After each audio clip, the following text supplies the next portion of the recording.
Good morning! Nandito po tayo sa farm. Tignan nyo naman po, nagha-harvest po ako ng alugbati. Ito ba ay alugbati? Magtatanong ka na lang. Kasi, tignan nyo naman, napakalaki ng dahon. Diyos ko po, parang dahon ng kalabasa.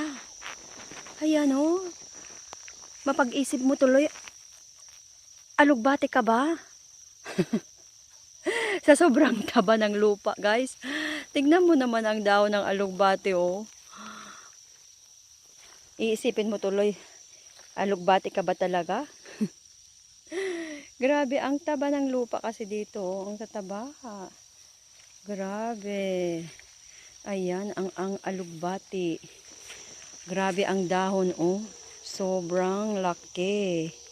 Mas malaki pa sa kamay ko, oh. Ito yung kamay ko. Ayan. Grabe talaga, oh.